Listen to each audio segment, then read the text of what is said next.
Diz assim a palavra de Deus no Evangelho de São João, capítulo 14 e o verso de número 12, diz assim a palavra de Deus. Em verdade vos digo, quem crê em mim fará as obras que faço, e fará até maiores do que elas, porque vou para o Pai.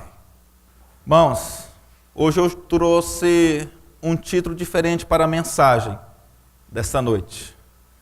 O título da nossa mensagem é internacional esta noite. E ela é assim: Yes, you can. Barack Obama, o primeiro presidente negro dos Estados Unidos, o slogan de sua campanha presidencial era Yes, we can. Com esta frase, ele estava dizendo, sim, nós podemos. Ele estava tentando colocar, incutir em seus eleitores que eles tinham a condição de fazer uma mudança. De colocar dentro deles um sentido de que as coisas poderiam ser diferentes. E eu lhe pergunto esta noite, você já pensou na sua vida, a respeito dela mesma, da sua vida, se as coisas que você vive hoje, podem ser diferentes? Será que você já está acostumado? Será que você já se acomodou com o modo, estilo de vida que você leva? Será que ao você olhar para si, para o redor de si, para o seu ambiente social, para o seu modo de viver, você não consegue contemplar, não consegue imaginar nenhuma mudança? Você, não sei quantos anos você tem, aqui temos jovens, temos senhores e senhoras, mas você já chegou aonde você queria ter chegado? Você já está contente com a vida que você tem levado? E se mesmo contente com esta vida que tenha vivido, você não almeja algo a mais? Algo diferente? Está bom? Está ok? Está bom? Como que está? Ao raciocinar, ao fazer uma introspecção, olhar para dentro de si, como você avalia a sua vida? Como você avalia a sua caminhada? Como foram os teus anos? Você já está aonde você queria ter chegado? Apesar de nós, brasileiros, não termos a tendência ou o costume de planejarmos o nosso futuro, muitas vezes nós vamos apenas vivendo e esquecemos de colocar metas, objetivos para a nossa vida. E muitas vezes você se encontra numa situação, num momento de vida ao qual você está levando, que não era esse o que você tinha imaginado para você. Nos dias de Jesus, nós sabemos que os israelitas, os judeus, eles não diferenciavam a vida em segmentos que algum desse segmento estivesse alienado à vida religiosa. Muitas vezes, nós como cristãos, nós vivemos a nossa vida cristã muitas vezes só na igreja, ou só no círculo de irmãos. E muitas vezes quando nós estamos no nosso trabalho, na nossa escola, na nossa faculdade, nos outros afazeres da vida, parece que não somos cristãos. Parece que nós nos tornamos cristãos só quando viemos à igreja domingo, e aí vestimos a nossa roupa de crente e diz, agora eu tenho que ir na igreja. Não é dessa forma. Não é desta maneira. Não é assim que Jesus nos ensinou a viver a vida cristã. Nós não somos cristãos somente quando nós estamos aqui. Por isso Jesus, ao dizer que nós deveríamos ser luz no mundo e sal na terra, ele disse, na tua vida. Ele não disse quando você estiver na igreja. Não. Porque ele disse, a luz não se coloca debaixo do alqueire, mas sim no velador, para que todos a vejam. Isto é, nós como cristãos, sendo luz neste mundo, devemos iluminar lá fora. O apóstolo Paulo nos ensina, os evangelhos nos ensinam, que esse mundo jaz em trevas, e que o príncipe deste mundo é o diabo e Satanás. É muito fácil, igreja, ser cristãos aqui. É muito fácil nós professarmos a nossa fé diante dos irmãos em que muitos deles não nos conhecem como realmente nós somos. É por isso que Jesus disse, você deve ser luz lá fora. É lá fora que você deve fazer a diferença. É no mundo, é lá no seu trabalho, é lá na sua escola, é lá na sua faculdade, é quando você vai ao banco, ao supermercado, é quando você está no seu momento de lazer. Interessante. Eu acho que muitos cristãos hoje, quando saem de viagem ou vão para algum lugar, eles também tiram férias de Deus. Ah, não. Agora, já que eu estou longe, ninguém está me vendo, posso tudo naquele que me fortalece. Paulo disse, todas as coisas me são lícitas, mas nem todas me convêm. A palavra de Deus diz que por aquilo que você é vencido, você se torna escravo. Se você é vencido por algum vício, você se torna escravo do vício. Se você é vencido, agora falando nas batalhas, e aí nós lembramos das batalhas medievais, das batalhas greco-romanas, persas, babilônicas. E aí quando o exército conquistava o outro se tornava escravo. Mas o interessante, igreja, é notarmos que nós só somos realmente livres quando nos tornamos escravos de Jesus. Porque realmente em Jesus, você pode dizer até para o seu Senhor, eu não te quero. Não quero te servir. Não quero ir à tua casa. Não quero ter compromisso. Não quero ter vida. Será que quando você está no vício, se é que você já viveu um vício? Como vocês sabem, eu já fui viciado nas drogas. Dos meus 18 aos 23 anos até eu conhecer a Jesus. E eu bebia todo dia, fumava todo dia, maconha, cocaína, doce, bala, êxtase e por aí vai. E aí você acha que é livre. Aí você acha que tem superpoderes. Aí você acha que pode fazer todas as coisas. Mas quando você quer dizer não para o vício, você percebe que você é incapaz. Que você não tem força suficiente. Que realmente você não é livre.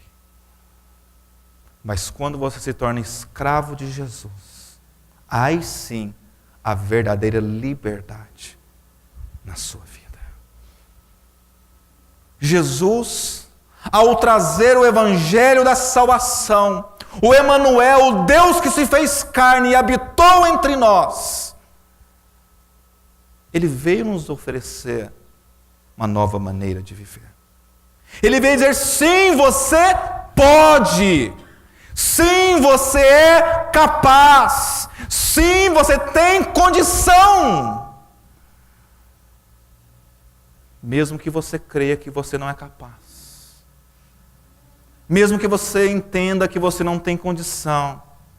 O interessante é que quanto mais nós conhecemos a Deus, mais reconhecemos a nossa pequenez. Mais reconhecemos que somos falhos. Mais reconhecemos que não temos condição. Mas então, pastor, que contradição é essa? Se o senhor acabou de dizer que yes, we can. Yes, you can, você pode. Isso está dizendo agora que quanto mais eu conheço Deus, mais eu entendo que eu não posso. Mas é aí que se encontra o mistério, igreja.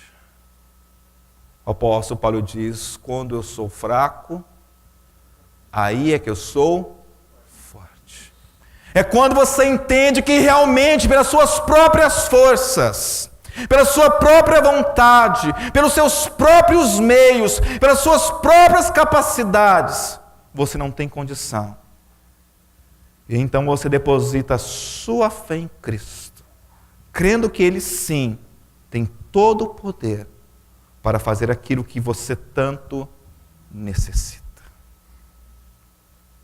Como diz a palavra de Deus: quem é um homem, por mais sábio que seja, possa acrescentar um côvado à sua estatura? Quem é um homem, por mais sábio que seja, pode... Um côvado era essa medida da ponta do dedo médio até o cotovelo, que é em média de 45 a 55 centímetros. Jesus está dizendo: quem é um homem que pode acrescentar, por mais sábio e inteligente que seja, alguns centímetros no seu tamanho? Quando nós realmente reconhecemos que somos fracos, dependentes de Cristo, aí que se encontra a nossa força. Porque aí nós entendemos que a nossa força não está na nossa capacidade, não está no nosso mérito, não está na nossa sapiência, não está em nós, mas ela se encontra em Deus. Aquele que tem todo o poder, tanto nos céus como na terra. Aquele, igreja, que deu os seus, aqueles que verdadeiramente o adoram e o servem. Jesus lhe concedeu o Espírito de Deus, o Espírito Santo do Senhor. Por isso o apóstolo Paulo diz: ei, amados, hoje o Espírito de Deus não habita mais em templos feitos por mãos. Está dizendo, o Espírito de Deus não se encontra dentro dessas quatro paredes, apesar que Ele está aqui agora. O Espírito de Deus não se encontra guardado por portas ou janelas, mas o Espírito de Deus se encontra naquele que reconhece a sua pequenez, a sua fragilidade, a sua fraqueza, e coloca a sua esperança, a sua fé no Deus vivo. Quando você reconhece isso, você então se torna escravo de Jesus e verdadeiramente livre para fazer o que bem entender, mas sim de que todas as coisas te são lícitas, mas nem tudo é bom que você faça. Quando Jesus veio na plenitude dos tempos a essa terra, os relatos dos evangelhos nos relatam que o povo de Deus vivia debaixo de um jugo, de uma opressão, de algo imposto sobre eles, que era difícil de suportar.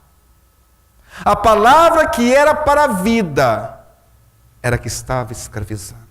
A palavra que era para trazer paz, era que estava acumulando dor. Por isso Jesus, em Mateus 11, 28, diz: vinde a mim todos vós, que estáis cansados e oprimidos, e eu vos aliviarei. Tomai sobre vós o meu jugo, que é suave, e o meu fardo, que é leve, e aprendei de mim, que sou manso e humilde de coração. Nos dias de Jesus, havia duas escolas judaicas muito famosas, a escola de Hilel e a escola de Shammai. Os dois maiores rabinos daquela época. Paulo, o apóstolo Paulo, que antes era Saulo, estudou na escola de Gamaliel. Foi instruído por esse mestre. E naquele dia, o conjunto de doutrina, o conjunto de ensino, o que era ensinado a respeito da fé, da religião, de Deus e dessa crença, esse conjunto de normas, de ensino e de doutrina, era conhecido como jugo. O que a pessoa levava sobre si. Por isso Jesus, ao dizer, vinde a mim todos vós, cansados e oprimidos, e tomai sobre vós o meu jugo. Jesus veio trazer uma nova orientação, uma nova visão a respeito da palavra de Deus. Porque o ensino dos mestres e dos religiosos daqueles dias oprimiam. Era pesado, era difícil. Ao posto que Jesus condenando eles ao dizer, façai o que eles dizem para vocês fazerem, mas não façam o que eles fazem. Eram pessoas que tinham um palavreado bonito. Eram pessoas que ensinavam bom e corretamente, mas que o seu testemunho, a sua própria vida, não condizia com aquilo que eles ensinavam.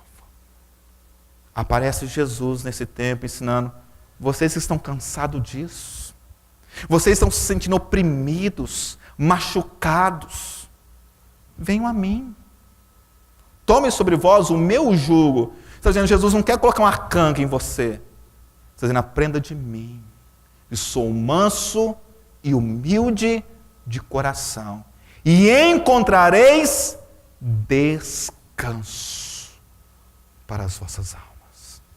Quem aí, meu amado, gosta de chegar à noite em casa e não conseguir dormir? E a sua cabeça fica revirando em pensamentos e você não consegue dormir de tanta coisa que passa na sua cabeça, preocupação, medo, ansiedade, eu não sei qual é o seu problema. Mas eu sei que Jesus te convida esta noite a conhecê-lo. Porque ele disse, tomai sobre vós o meu jugo, que é suave, e o meu fardo, que é leve, e aprenda de mim. Isto é, meu querido, você tem que conhecer a respeito de Deus. Posto que Jesus diz, o meu povo perece por falta de conhecimento, como diz Oséias 6,3. O apóstolo Paulo diz, errais em não conhecer as Escrituras. O povo tenta acertar, mas erra, porque não conhece a verdade. Olha como estamos vivendo o cenário político do nosso país.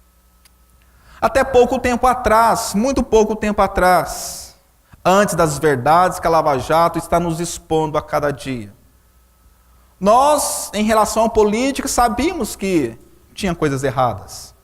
Claro, sabíamos que havia roubo e por aí vai. Já havíamos falado do mensalão de alguns atrás.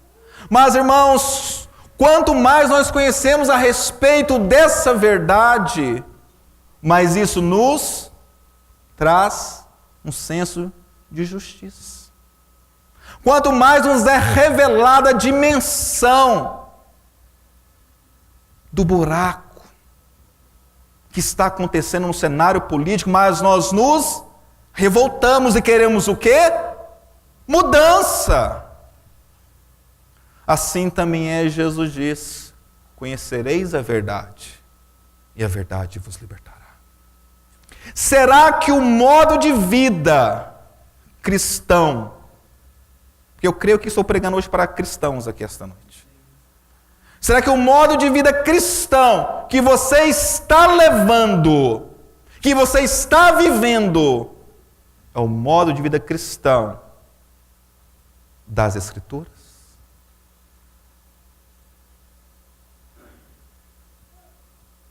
Será que o cristianismo que você professa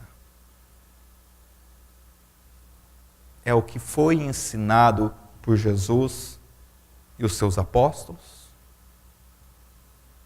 Será que o modo de vida cristão que você está vivendo, sabe, irmãos, quando eu digo cristão, não estou falando só quando você vem à igreja. Quando eu falo cristão, estou falando lá na sua escola, lá no seu trabalho, lá na rua, quando você sai de viagem e ninguém está te vendo. Será que esse modo de vida que você está vivendo é o que está em acordo, em concordância com as Sagradas Escrituras? E se eu te perguntasse essa noite, o que você iria responder?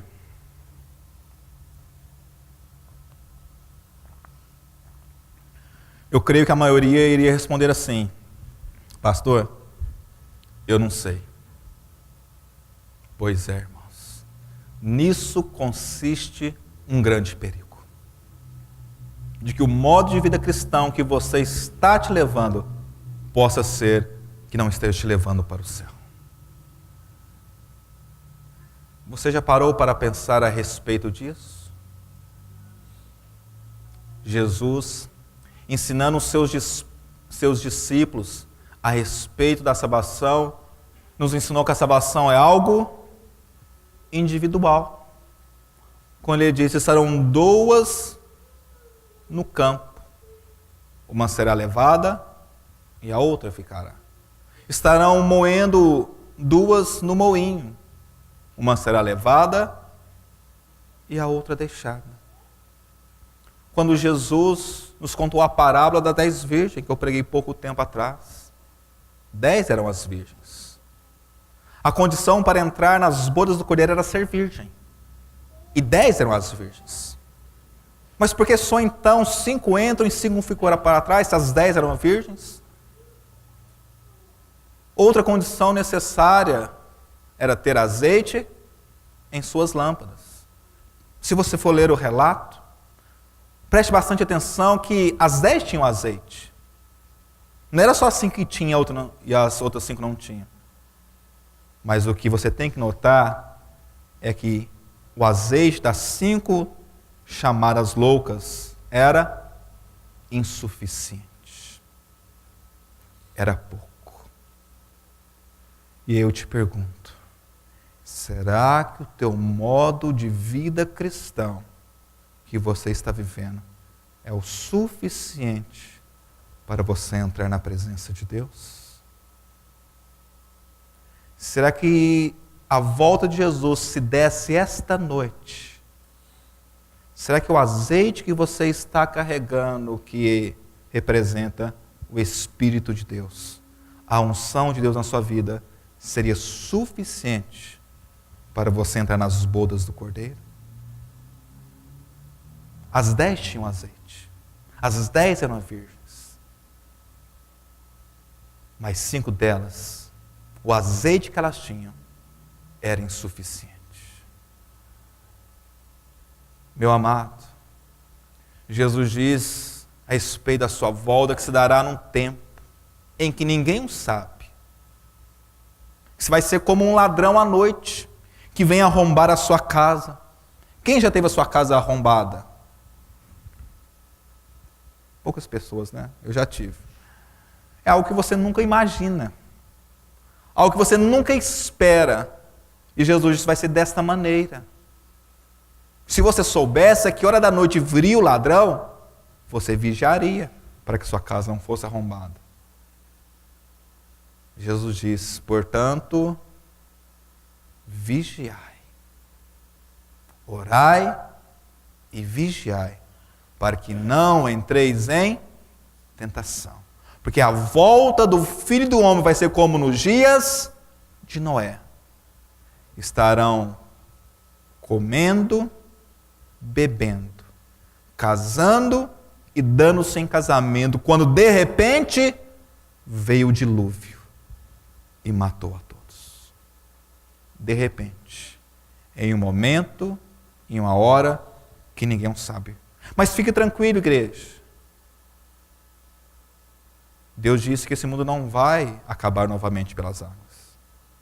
Tanto é que Ele deu o arco de Deus, que nós conhecemos como arco-íris, como símbolo da promessa de que o mundo não acabaria nunca mais por meio da água.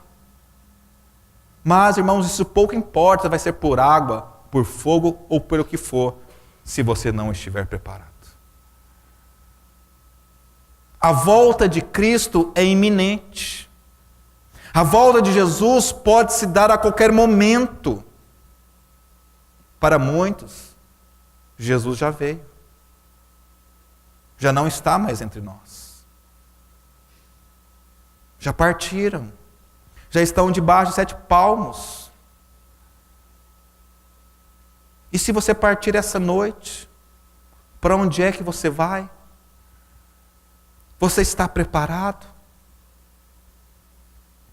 Mas Jesus diz: em verdade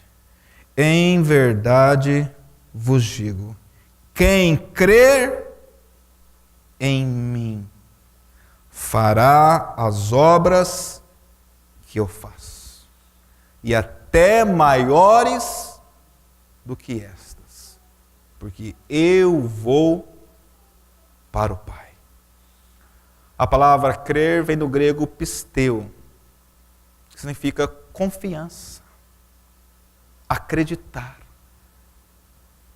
Você acredita em Deus? E que Deus enviou o seu Filho Jesus a esse mundo para nos salvar? Você já viu que quando aquelas pessoas que fazem, eu não sei se chama slackline também, mas aquelas travessias de edifício de um para o outro, andando na cordinha, acho que é slackline também, nas alturas, né? Eu estava vendo um recorde sobre isso. Irmãos, elas estão naqueles prédios, não sei, de 60, 80 andares, e a única coisa de segurança para elas é um cabo de aço fininho.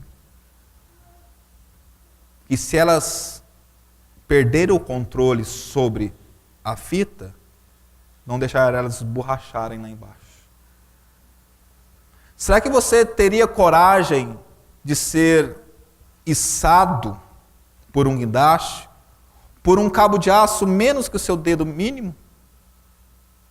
Você teria coragem? Não, não estamos falando de coragem, eu estou falando errado. Seria confiança, porque coragem eu creio que muitos não teriam. Mas se você fosse obrigado, você confiaria que aquele cabo de aço iria te segurar? Hein? Mas e se você visse aquele cabo de aço levantando 300 quilos e suportando os 300 quilos e depois iria levantar você?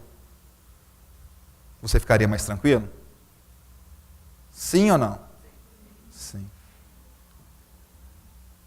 Irmãos, a palavra crer, segundo o autor de Hebreus capítulo 11 e verso 1, ela é o firme fundamento das coisas que se esperam. O que é um fundamento? Esses mesmos edifícios de 100, 80, 30, 20 andares, ou mesmo uma casa pequena, há fundamentos, que são as suas bases, os seus alicerces, que garantem a sua sustentação, a sua firmeza.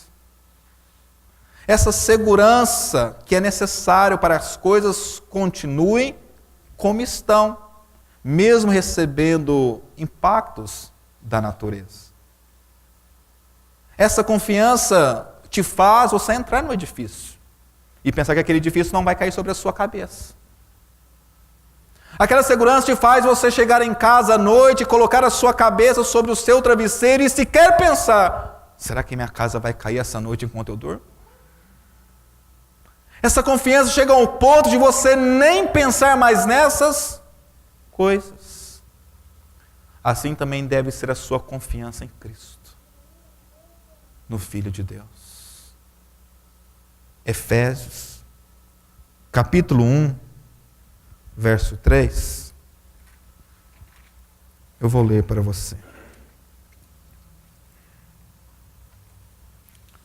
Efésios, capítulo 1, verso 3 diz assim: Bendito seja o Deus e Pai de nosso Senhor Jesus Cristo, que nos abençoou com toda a sorte de bênçãos espirituais nos céus em Cristo. Será que a sua confiança em Deus essa noite é tão grande como aquela que te faz estar aqui sem pensar que esse teto vai cair sobre a sua cabeça, sem pensar que essas paredes possam ruir sobre você? Será que a sua confiança em Deus é maior do que essa? De que você crê na palavra dele, que ele já disse que ele já te abençoou com toda a sorte de bênçãos?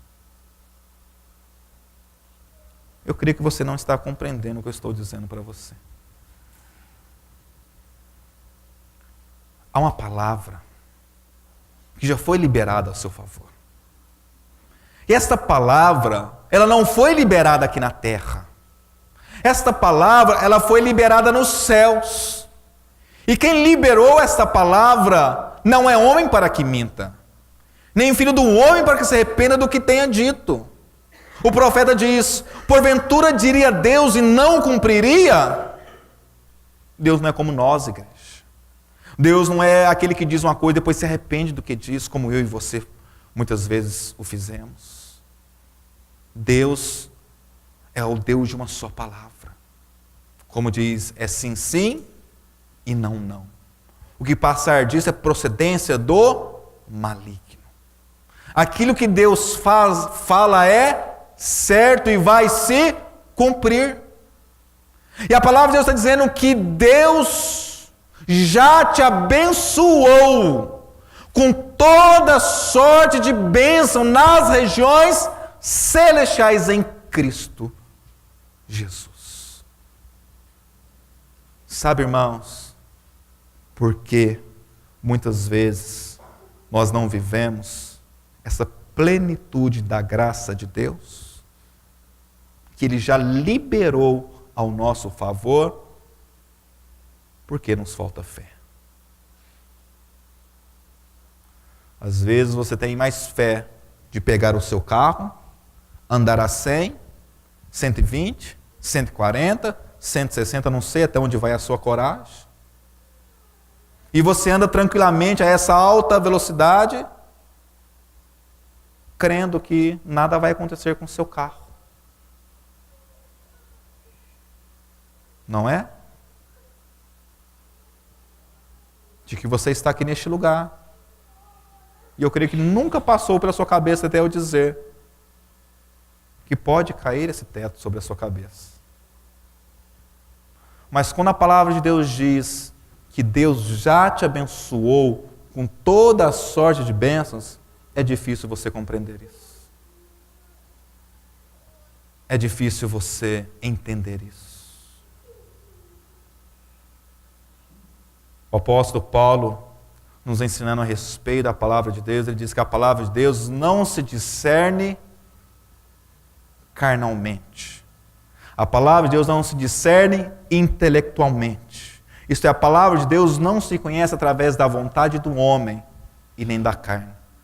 A palavra de Deus se conhece pela revelação do Espírito de Deus. A forma de nós compreendermos, de entendermos, desta palavra se tornar vida dentro de nós, isso só pode acontecer através do Espírito de Deus que já habita em você, que já está em você. Jesus, no Evangelho de João, Ele disse, se não me engano, no próprio capítulo 15 ou no capítulo anterior, capítulo 14 de João. Ele disse, eu vou para o Pai e vou preparar-vos morada.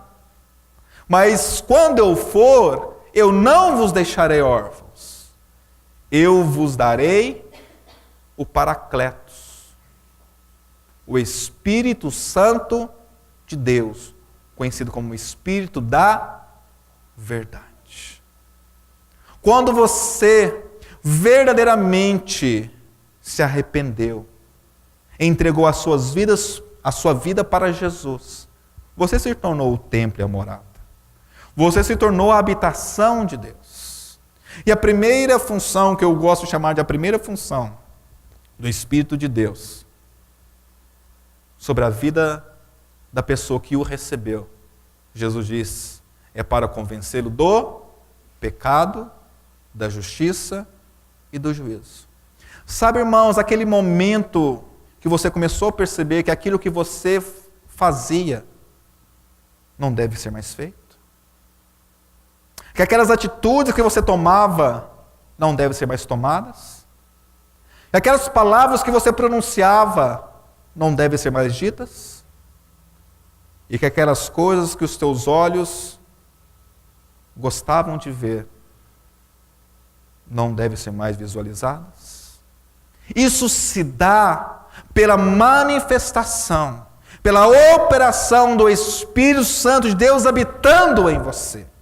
Porque é Ele que nos convence do pecado. Sem o Espírito Santo, nós até podemos saber que as coisas são pecaminosas. Pode ser que lá na sua catequese, enquanto você era criança, você aprendeu os 10 mandamentos. Mas depois que se tornou grande, mesmo quebrando os 10 mandamentos, aquilo não lhe infligia mal algum, pesar algum, dor alguma. Mesmo sabendo que aquilo não deveria ser praticado. Mas a partir do dia que você aceitou Jesus, e se tornou o templo e a morada, veio ao convencimento. Isto é, o Espírito, ele te vence, ele te convence. Ele ganha a guerra de braço dentro de você. Ele te instrui, ele te traz clareza, entendimento, revelação. É o que Jesus disse, o Espírito Santo de Deus nos convence. E a partir daquele dia, então, você teve uma nova percepção da vida e das coisas concernentes à vida cristã. Porque o Espírito de Deus que habita em você te faz compreender essas coisas. Mas não é só isso, irmãos, que o Espírito Santo de Deus opera, faz, realiza na vida do ser humano. Daquele que realmente é o templo e morada. Essa que está escrito lá em João 20, 22, que Jesus apareceu sobre discípulos e soprou neles o fôlego do Espírito. É que eu chamo a porção primária do Espírito. Porque lá em Atos 1, 8, no dia de Pentecoste, eles receberam uma nova porção do Espírito Santo, aonde eles foram cheios. A plenitude do Espírito Santo veio sobre aqueles homens, aqueles discípulos, que estavam no cenáculo, aonde a porta estava cerrada com medo da perseguição que havia sobre os judeus. Aqueles homens estavam escondidos, que após a morte de Jesus, a seita judaica estava reprimindo, estava matando, estava buscando aqueles homens, assim como fez com Jesus, estava fazendo com os seus discípulos. Queria acabar com aquele movimento. E aqueles homens, os discípulos de Jesus, que andaram 3 anos e meio com Jesus, vendo cada dia os milagres de Jesus, ouvindo as palavras de Jesus, sendo ministrado pelo Mestre, agora se encontravam com medo, escondidos. E já haviam recebido lá atrás a porção primária do Espírito.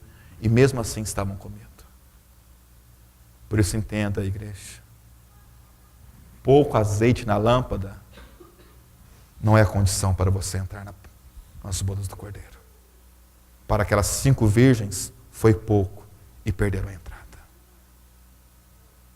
Mas lá, naquele dia, comemorando a festa do Pentecostes, relata o livro de Atos, capítulo 1, verso 8, que de repente veio sobre eles um vento impetuoso.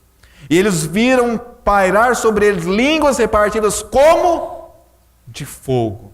E todos foram cheios, plenos, repletos do Espírito Santo.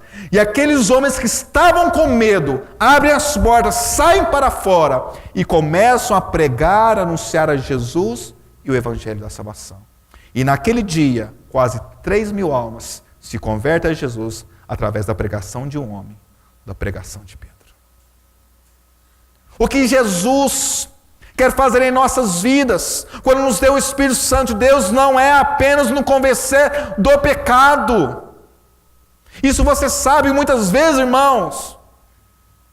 Nós estamos precisando passar óleo de peroba na cara. E como cristãos sabemos disso, o Espírito Santo de Deus testifica em nós. Mas nós, povo, hein? Abençoado. Isso, obrigado pela palavra. Abençoado. A palavra de Deus diz que nós temos que abençoar, né? E não maldizer. Então é abençoado.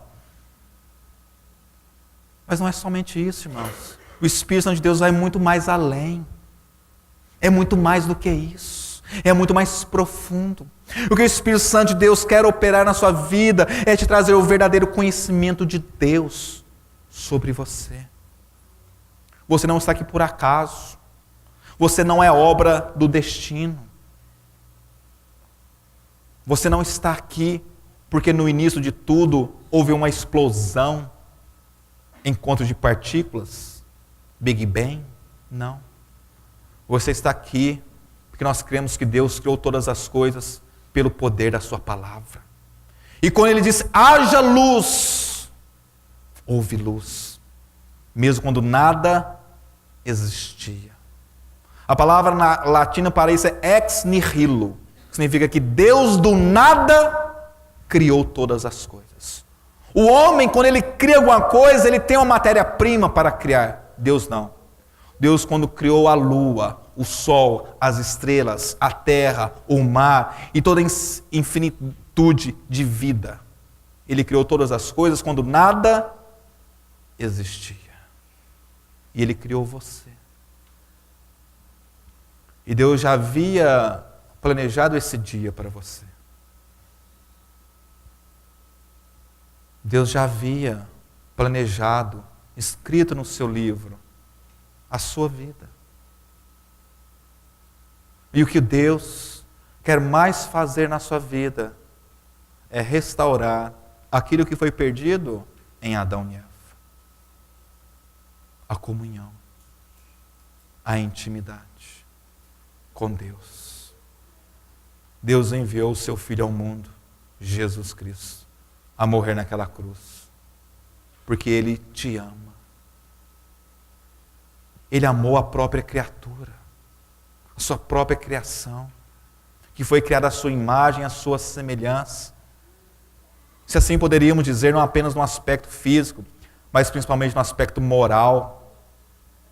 Deus te criou moralmente perfeito, santo, justo, reto, limpo. Mas quando veio o pecado ao mundo, nos corrompeu. E a palavra diz que o salário do pecado é a morte, e por isso Adão e Eva tiveram que ser expulsos do Éden, onde estava a presença de Deus, e não mais compartilharam da presença de Deus. Mas Deus já havia providenciado o seu Filho Jesus. O autor de Hebreus diz que como por um homem veio o pecado ao mundo, também por um homem veio a salvação. Por Jesus. Aquele que tem o poder essa noite de salvar a sua vida, de restaurar você a comunhão com o Pai, a intimidade com Deus. A palavra de Deus, que é infalível, que não falha, diz que você pode entrar na presença de Deus. O apóstolo Paulo diz que aqueles que chegam a Deus é necessário que cheguem a Ele com inteireza, certeza de fé em seus corações, crendo que Ele é galardoador daqueles que o buscam. Ele também diz que nós podemos entrar com ousadia diante a sala do trono do nosso Deus. Jesus, quando ensinou os discípulos a orar, ele disse, quando forem orar, não façam como os fariseus, que gostam de orar nas esquinas e de elevar a sua voz para que todos os vejam. Mas quando orarem, entrai no seu quarto. E lá em oculto, o Deus que te vê, te recompensará. Igreja, hoje, nós não vemos cristãos vivendo na plenitude do Espírito Santo. Do Espírito Santo que habita em você. Nós não vemos cristãos serem plenamente abençoados, mesmo Deus já tendo liberado a palavra ao nosso favor, que Ele já nos abençoou com toda sorte de bênçãos nas regiões celestiais, porque muitas pessoas não conhecem verdadeiramente. O profeta diz, conheça o Senhor e prossiga em conhecê-lo. Irmãos, há para nós um motivo de prosseguir em conhecer a Deus. É que Ele é uma fonte de vida a jorrar para a eternidade. Ele é uma fonte que não se esgota. Ainda que você vivesse 1000 anos e pudesse ler todos os livros e ter toda a sabedoria deste mundo, seria muito pouco o teu conhecimento a respeito de Deus. Para aqueles que vão herdar os céus e passar a eternidade ao lado de Deus, a eternidade. Isso é um tempo, um lugar que não se mede pelo tempo, como nós. Nós vivemos neste lugar que é medido pelo tempo. O lugar onde Deus habita não é o tempo que controla, é Deus que controla todas as coisas. O tempo diante de Deus não é nada. Ele é o Senhor do tempo. Ele mostrou isso ao homem quando ele fez o sol recuar, quando ele parou o sol, quando ele fez em Ezequias o sol descer 10 graus. Ele é aquele que controla o tempo, que controla todas as coisas. E mesmo quando você viver neste lugar, na infinitude deste lugar, passar a infinidade ao lado de Deus, você nunca irá conhecê-lo por completo. Porque Ele é uma fonte de vida a jorrar para a eternidade. E o que Deus quer operar em sua vida, através de Jesus e da plenitude do Espírito Santo habitando dentro de você, é que a partir de agora, deste momento, você comece a conhecer quem é esse Deus. Você comece a conhecer o que Ele pode operar, o que Ele pode fazer em sua vida. Porque Ele diz, quem crê em mim, isso é quem deposita sua fé em mim. Assim como você teve coragem de me dizer que depositaria sua vida naquele cabo finíssimo, porque você viu 300 quilos ser sustentado por ele e não romper. E você pesa muito menos do que isso. E você diz, tudo bem, se suportou 300, não vai suportar a mim? Se você tem a confiança de depositar a sua fé num cabo de aço desse, como você não poderia confiar a sua vida em Deus? Que é muito maior. Que é o Criador dos céus, das estrelas, do sol, da lua. E como diz o salmista, que ele chama cada uma das estrelas pelo nome. Nós conhecemos só 88 constelações. Deus conhece todas as estrelas e chama cada uma pelo nome. Aquele que diz o profeta que ele mede os mares na palma da sua mão. Hein? Sabe como ele conhece muito mais a respeito do espaço do que da profundeza do mar? Deus mede os mares, toda a água deste mundo, em palmos da sua mão. Deus que sabe, que diz a tua palavra, que não cai um só fio da sua cabeça sem que Ele não saiba e não conheça. Que antes mesmo de vir a tua palavra, a tua boca, Deus já sabe o que você vai dizer. Que neste momento Ele conhece os teus pensamentos. e o teu coração. Porque Ele é Deus que nos sonda e nos conhece. E mesmo diante de tudo isso, você muitas vezes ainda duvida em depositar, em colocar a sua vida nas mãos desse Deus. Ele diz: quem crê em mim, fará as obras que eu faço, e até maiores do que essa. Eu convido você esta noite a colocar a tua vida nas mãos de Deus. Eu convido você esta noite a abrir o seu coração e pedir para o Deus da vida fazer habitação dentro de você. Eu convido você esta noite, em sinceridade, em verdade, se colocar na presença de Deus.